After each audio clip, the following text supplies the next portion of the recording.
Hello and very good evening everyone. Previous session में Chhattisgarh general studies के अंदर मैंने छत्तीसगढ़ के इम्पॉर्टेंट सैंक्चुरीज़ को डिस्कस किया था और पिछले सेशन में मैंने आप सभी को smallest sanctuary, largest sanctuary, oldest sanctuaries के अलावा इम्पॉर्टेंट सैंक्चुरीज़ छत्तीसगढ़ के कौन कौन से जिला में प्रेजेंट हैं इनके बारे में मैंने कंप्लीट डिस्कशन कर दिया था। मैं फिर से आज के इस क्लास में यही रिपीट कर रही हूँ कि छत्तीसगढ़ जनरल स्टडीज़ हमारे हर एग्जामिनेशन ऑफ छत्तीसगढ़ में नहीं पूछे जाते हैं। एग्रीकल्चर बेस्ड एग्जाम में agriculture teacher, assistant director agriculture, assistant director horticulture and assistant director sericulture, इन चार में से आप जिस भी एग्जाम का प्रिपरेशन कर रहे होंगे छत्तीसगढ़ जनरल स्टडीज से आपको यहाँ पर क्वेश्चन देखने को मिलेगा।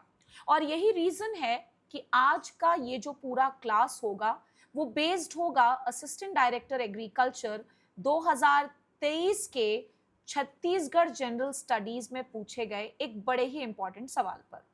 सवाल आप सभी के सामने है, एक बार हिंदी इंग्लिश दोनों में पढ़ते हैं सवाल को और फिर इसी सवाल से रिलेटेड जितने भी फैक्ट्स हो सकेंगे हम आज के इस क्लास में कंप्लीट करने की कोशिश करेंगे। अगर आप इस तरह से पढ़ते हैं तो मेरी बात मानिए, छत्तीसगढ़ भी पढ़ना आपके लिए बहुत डिफिकल्ट बिल्कुल नहीं रहेगा। देखिए सवाल क्या पूछा है, which river of Chhattisgarh is famous for natural gold particles, यानी उस नदी का नाम पूछा जा रहा है छत्तीसगढ़ के जो कि बहुत ज्यादा फेमस है बिकॉज यहां पर नेचुरली सोने के पार्टिकल्स मिलते हैं। भाई क्या ही खुशखबरी है, सोच लो। पहला ऑप्शन है पेरी रिवर, दूसरा है खारून रिवर, तीसरा है तेल नदी और लास्ट है इब रिवर। ठीक है, तो चलिए आज के इस क्वेश्चन के बारे में और ज्यादा जानकारी गैदर करने की कोशिश करते हैं।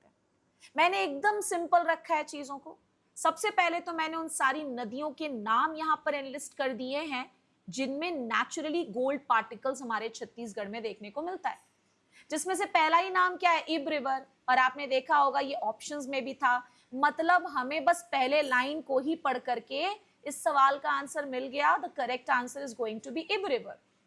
बट इब रिवर के अलावा हमारे छत्तीसगढ़ की नदियों में और कहां नेचुरली गोल्ड पार्टिकल्स देखने को मिलते हैं, तो मैनी नदी, अमौर नदी, शबरी और कुनकुट रिवर में। अब आगे एक सवाल भी मैंने आप सभी के लिए यहाँ पर रखा है, क्या पता आने वाले समय में एग्रीकल्चर टीचर का जब आप पेपर अटेम्प्ट करें, एडीए एडीएस का पेपर आप अटेम्प्ट करें, तो शायद आपको ये क्वेश्चन देखने को मिल जाए कि हमारे छत्तीसगढ़ का वो कौन सा जिला है जो मैक्सिमम गोल्ड प्रोड्यूसिंग डिस्ट्रिक्ट माना जाता है। तो जरा सोच करके देखो कि सही मायने में तुम्हें ये आंसर पता है कि नहीं पता है, और अगर नहीं पता है तो भाई लग जाओ तैयारी में। इसका सही आंसर मैं आपको बताते चलूं, इट इज बलौदाबाजार। क्या होगा आंसर, बलौदाबाजार। ठीक है, सो ये याद रख लीजिएगा। अब आगे बढ़ते हैं, हम उन जिलों की भी बात करेंगे और उन जिलों के अंदर वो कौन कौन से हिस्से हैं जहां पर गोल्ड नेचुरली एक्सट्रैक्ट किया जाता है। आइए पढ़ लेते हैं उन एरियाज के नाम। गोल्ड एरियाज में सबसे पहले अब बात करते हैं राजनांदगांव की। राजनांदगांव में तप्पा नाम की एक जगह है, पीपल कचार और कुदाई कासा। इसके अलावा अगर हम बात करें रायगढ़ जिला की, तो रायगढ़ में सोनझरिया, ये तो नाम से समझ में आ रहा है, और एक और छोटी सी जगह है जिसको कहते हैं टूटा। इन दोनों जगहों पर रायगढ़ में गोल्ड एक्सट्रैक्ट करते हैं लोग, या फिर मिलता है, आप ऐसा कह सकते हो। बलौदाबाजार, जिसके बारे में मैंने आपको पहले ही कहा कि ये मैक्सिमम गोल्ड प्रोड्यूसिंग डिस्ट्रिक्ट है। बलौदाबाजार में सोना खान नाम की जगह है, ये तो नाम से ही पता चल रहा है कि भाई यहाँ पर गोल्ड एरिया है।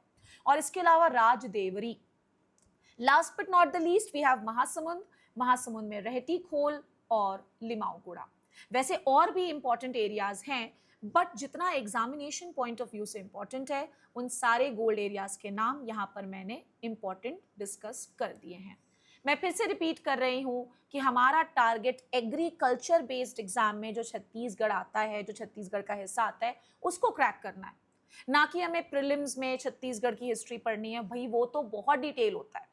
हमारे को अगर बेसिक जानकारी भी हो जाए जितना मैं आपको पढ़ा रही हूँ, तो आई एम वेरी श्योर कि आप इन सारे एग्जाम्स के छत्तीसगढ़ जनरल स्टडीज के सेक्शन को आराम से क्रैक कर लोगे। अगर 50 में 50 सवाल नहीं बना, 10 में 10 सवाल नहीं बने, तो एटलीस्ट आप 10 में से 5 या 6 तो सही करके आओगे। 50 में कम से कम 25 से 30 क्वेश्चंस तो सही करके आओगे, और ये बहुत सेफ स्कोर होता है, ध्यान रखिएगा, छत्तीसगढ़ जैसे वास्ट सब्जेक्ट में स्कोर करने के लिए। So that was all for today's session. अगर आपको सेशन अच्छा लगा हो तो प्लीज़ सेशन को लाइक करेंगे और हमारे इस सेशन को ज़रूर अपने फ्रेंड्स के साथ शेयर भी करेंगे। That was all for today's lecture. Thank you everyone.